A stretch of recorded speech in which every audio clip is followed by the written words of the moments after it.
A história se passa no Brasil, o maior país da América do Sul, com uma população que ultrapassa 200 milhões de habitantes. No estado de Goiás, na região centro-oeste, onde a urbanização atinge 89%, a capital e maior cidade é Goiânia, com cerca de 1 milhão de habitantes, situada a 200 quilômetros de Brasília. Nesta região, uma planta monocotiledônea específica da família Liliaceae pode crescer até 15 metros de altura. Reconhecendo o valor do equipamento, Wagner e Roberto decidiram levá-lo para casa, independentemente do conteúdo. No entanto, logo perceberam que não conseguiriam transportar o dispositivo inteiro sozinhos. Além disso, chamar atenção durante o processo poderia arruinar tudo. Após alguma discussão, decidiram desmontar o máximo possível e levar apenas as partes mais valiosas. Enquanto estavam ocupados, Bill havia prometido ligar às 17 horas, e Mary se tranquilizou pensando que o sinal de telefone ruim poderia ser a causa do atraso. No vasto e pouco povoado Parque Nacional de Joshua, muitas áreas não tinham sinal. Com o passar do tempo, a noite foi caindo aos poucos. O Césio-137, um isótopo radioativo, liberava raios gama pela abertura que Roberto havia forçado. Sem saber disso, ele inseriu uma chave de fenda na abertura, mexeu e extraiu algumas partículas branco-prateadas. Ele esfregou as partículas com a mão, transformando-as em pó. Inicialmente, Roberto pensou que as partículas poderiam ser matéria-prima para fazer pólvora. Tentou acendê-las, mas não conseguiu. Confuso, Roberto acabou desistindo. Olhando para a pilha de itens nos quais havia investido tanto tempo, ele sentiu que tudo foi em vão. No entanto, conseguiu desmontar o objeto e vendeu as peças para um ferro velho, onde outras pessoas continuaram a desmontá-lo. Naquela noite, o dono do ferro velho, Devair Ferreira, pediu a seus empregados, Santos, de 22 anos, e Souza, de 18 anos, que desmontassem o cilindro de metal recuperado. Após completarem a tarefa, descobriram partículas estranhas emitindo um brilho azul no interior. Eles informaram Devair, que achou que as partículas pareciam sal de cozinha, mas com um brilho quase mágico. Ele levou algumas para casa para mostrar à esposa e até tentou fazer um anel brilhante para ela, mas sem sucesso. Nos dias seguintes, Devair frequentemente levava sua família e amigos ao ferro velho para observar essas misteriosas partículas azuis. Para compartilhar rapidamente esses itens, Devair instruiu seus trabalhadores, Santos e Souza, a desmontar o equipamento e extrair mais partículas. Usando suas ferramentas, Santos e Souza conseguiram remover 19,26 gramas de partículas do objeto metálico cilíndrico. Devair então distribuiu essas partículas entre seus amigos e familiares, incluindo um amigo que administrava uma fazenda. Esse amigo, na esperança de aumentar seus lucros, dissolveu as partículas em água e aplicou a mistura no gado. Nessa época, a esposa de Devair começou a apresentar vários sintomas, inicialmente tratados como problemas de saúde menores. 4 dias depois, Santos e Souza haviam extraído todas as partículas do objeto cilíndrico. Devair vendeu o restante do metal para um ferro velho a 1,4 quilômetros a oeste do seu. 2 dias antes, seu irmão, Ivo, havia visitado o ferro velho e levado algumas partículas para casa. Ivo moeu essas partículas até virarem pó e espalhou uniformemente no chão de concreto de sua casa. À noite, o chão emitia um leve brilho azul, criando uma aparência mágica. A filha de 6 anos de Ivo, fascinada pelas partículas brilhantes, começou a brincar com elas. Ela achou o pó brilhante muito interessante e depois o esfregou no corpo, exibindo orgulhosamente para sua família. Sem saber, ela já havia sido contaminada com Césio-137. No dia 28 de setembro, a esposa de Devair percebeu que os itens médicos que seu marido havia coletado poderiam estar causando os sintomas que ela e outros estavam sentindo. Para evitar a propagação, decidiu se livrar de todas as peças. Ela recuperou as partes médicas que seu marido havia vendido a outro ferro velho, colocou-as em uma sacola de tecido e se preparou para levá-las ao Hospital Estadual Alberto Rossi para exame.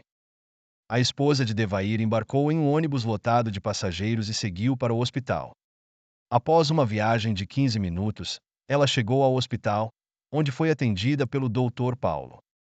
Ele logo percebeu que as peças eram extremamente perigosas. Compreendendo a gravidade da situação, ele guardou as peças em um depósito, mantendo-as o mais longe possível das pessoas. Dr. Paulo reportou o incidente com urgência, esperando que o hospital enviasse alguém rapidamente para lidar com a situação e evitar que piorasse. No dia seguinte, dois físicos detectaram a presença de material radioativo no raio de 80 metros do depósito, contaminando todo o hospital. Reconhecendo a gravidade da situação, o físico evacuou imediatamente todos os pacientes e a equipe médica. Depois, procurou o Dr. Paulo para entender a origem desses componentes médicos. O Dr. Paulo explicou que uma mulher os havia trazido de um ferro velho. Preocupado com a possibilidade de mais contaminação nuclear, o físico avaliou a extensão e a fonte da radiação e relatou o caso ao governo brasileiro. Ele alertou a Comissão Nacional de Energia Nuclear para evitar mais contaminação e pânico público. Naquela noite, tanto os governos locais quanto o central se concentraram no incidente nuclear. À medida que as notícias se espalhavam, o medo de um vazamento nuclear rapidamente tomou conta do público. No dia seguinte, os moradores próximos ao Hospital Estadual Alberto Rossi e ao Ferro Velho correram para o hospital para exames, sobrecarregando sua capacidade. Para evitar contaminações cruzadas, o governo montou um posto de controle no Estádio Olímpico Pedro Ludovico, com tendas servindo como pontos de isolamento temporário. Iniciou-se uma operação médica em larga escala.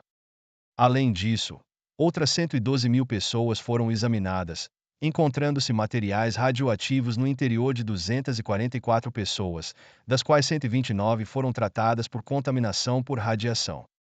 249 foram encontradas com níveis significativos de material radioativo no corpo. Aqueles com sintomas mais leves, apresentando apenas material radioativo na pele, puderam se isolar em casa. Eles precisavam trocar de roupa frequentemente, tomar banho com vinagre ou sabão de cocô e tomar medicação para ajudar. 49 pessoas foram hospitalizadas, das quais 20 precisaram de cuidados médicos intensivos. Pouco depois do incidente, um jovem de 18 anos que trabalhava na usina de reciclagem de Santos também foi afetado. Os corpos foram descontaminados e enterrados em caixões de chumbo como uma medida adicional de precaução para tranquilizar a população. As investigações revelaram contaminação em vários locais da cidade, especialmente no centro. Para evitar novos problemas, o governo implementou extensos procedimentos de descontaminação nas áreas afetadas. As áreas mais gravemente impactadas foram completamente limpas, e vários edifícios foram demolidos, forçando os moradores a se realocarem temporariamente. O terreno da Rua 57, onde a cápsula foi rompida, foi desapropriado e descontaminado. O incidente gerou uma quantidade significativa de resíduos, que foram coletados e gerenciados em um local designado. No rescaldo, o governo estabeleceu um parque na área, equipado com instalações de armazenamento seguras para garantir a segurança a longo prazo e prevenir qualquer impacto ambiental duradouro. Essa extensa investigação teve um impacto notável na sociedade, tornando o incidente de Goiânia um dos eventos históricos mais importantes. Dada a gravidade, apenas 2 incidentes foram classificados no nível mais alto. Embora o impacto imediato não tenha sido amplo, os efeitos a longo prazo justificaram uma classificação significativa. Devido ao incidente, a demanda global por produtos locais despencou, afetando severamente as exportações. A economia local sofreu bastante, e os extensos esforços de limpeza foram extremamente custosos. Uma investigação foi conduzida para identificar as causas. Os médicos rastrearam os materiais radioativos até uma instalação de pesquisa específica, o que resultou em uma triagem em larga escala da população local. Construída em 1970, a instalação começou a operar logo em seguida. Em 1985, uma disputa legal sobre a posse da instalação foi resolvida, concedendo direitos de uso sob condições específicas. Pacientes foram transferidos de um hospital geral local. Posteriormente, descobriu-se que a instalação havia violado o acordo, resultando em um processo judicial. A posse do terreno foi transferida para outro instituto de pesquisa. 2 anos antes do acidente nuclear, o Instituto Goiano perdeu uma ação judicial e foi forçado a se mudar. Embora a maioria dos prédios originais tenha sido demolida, algumas salas ainda abrigavam equipamentos médicos, incluindo um aparelho de radioterapia.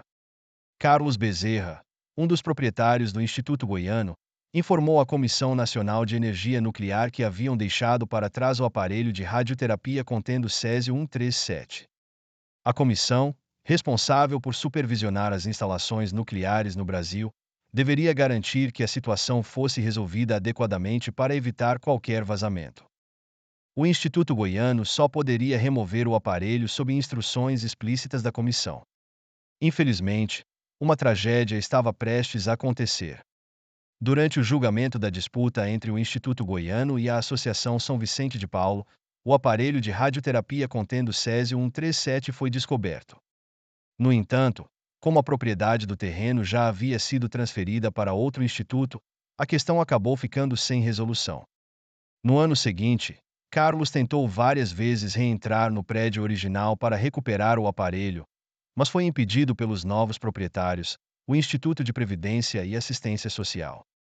Carlos alertou Lício Teixeira Borges, presidente do IPASGO, sobre a responsabilidade pelo césio-137, mas os novos proprietários ignoraram seu aviso. O Tribunal de Goiás colocou um segurança para proteger o local. No entanto, os novos proprietários continuaram a ignorar o aviso. Deville e Oderson foram consumidos pela culpa, acreditando que suas ações tinham indiretamente causado a morte de seus entes queridos. Ambos caíram em depressão e, mais tarde, sucumbiram ao câncer causado pela exposição à radiação. 10 anos após o incidente de contaminação nuclear, vários proprietários do Instituto Goiano, Carlos Bezerra, Criseide Dourado e Orlando Teixeira, junto com o médico do Instituto, Flamarion Goulart, enfrentaram consequências legais. No momento do incidente, o Instituto Goiano já havia se mudado, transferindo a responsabilidade pelos materiais radioativos para a Comissão Nacional de Energia Nuclear. A negligência desta levou indiretamente ao acidente, resultando em uma ordem de pagamento de R$ 1,3 milhão em indenizações às vítimas e suas famílias. Além disso, os proprietários e o médico foram condenados a pagar R$ 100 mil cada um em compensação. Hoje, toneladas de materiais radioativos permanecem enterradas em uma área designada em Goiânia, Brasil. Esses materiais são armazenados em contêineres seguros por pelo menos 180 anos, o tempo necessário para que o césio-137 passe por 6 meias-vidas. O acidente nuclear de Goiânia é um lembrete claro do impacto devastador da contaminação radioativa em áreas urbanas, destacando a importância de aprender com tais desastres para evitar futuros incidentes.